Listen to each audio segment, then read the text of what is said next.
You know, I've stated in my crusade against the Walking Dead, I've met a number of allies, like Tyrone Magnus Lyncher. Don't woke it up, don't woke it up, don't woke. That's a good boy, Tyrone. It stands to reason that I also gain my fair share of adversaries.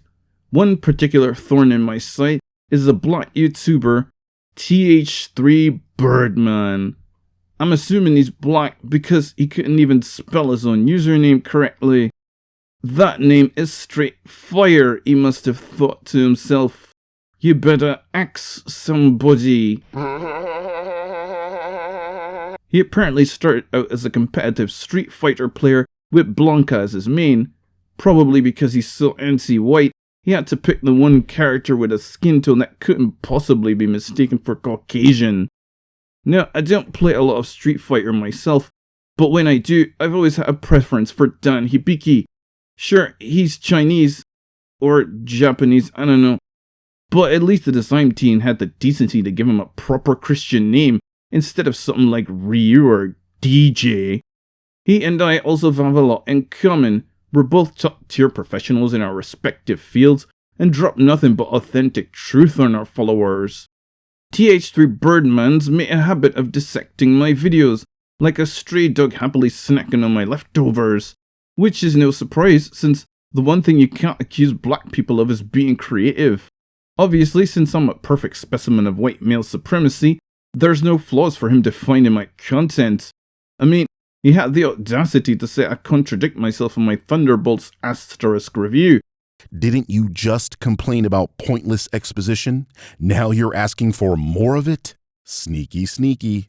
Listen, just because I accuse the movie of lacking exposition, then turn around and complain when it does provide some information, doesn't mean I'm being contradictory. Go learn what that word means, man. He also enjoys calling me a grifter, claiming that I deceive my audience by only saying what they want to hear, and jumping on the anti-woke bandwagon.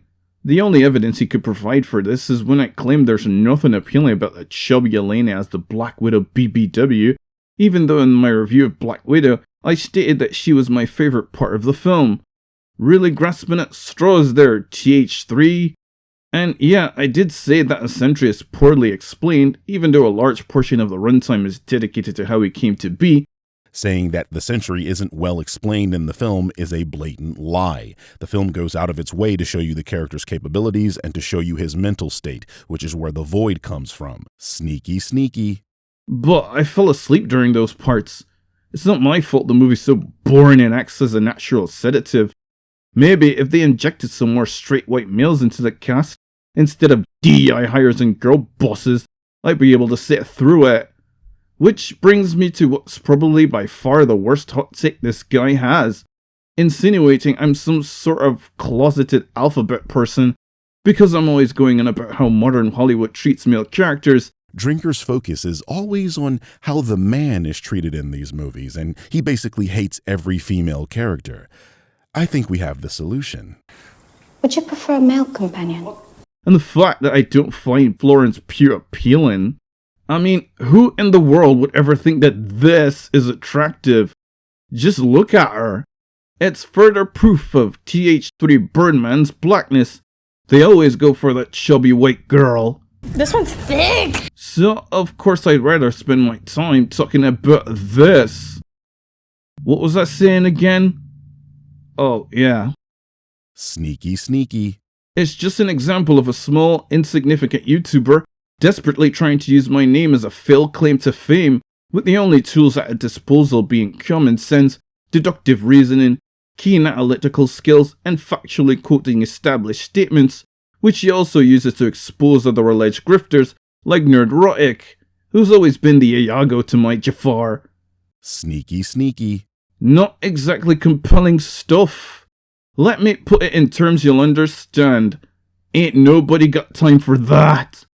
Why would I go through all the trouble to make a video when I could just bash a movie after only watching the trailer? It's not like I'm gonna have to admit I was wrong when the actual movie comes out. White man infallible after all.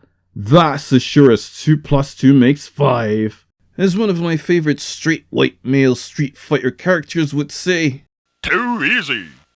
But I get that he needs to go the extra mile for more exposure.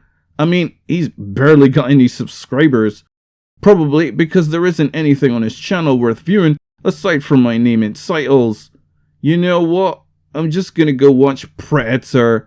At least that's a good investment of any viewer's time.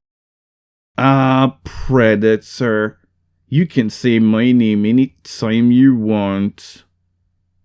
Alright, that's all I've got for today. Go away now.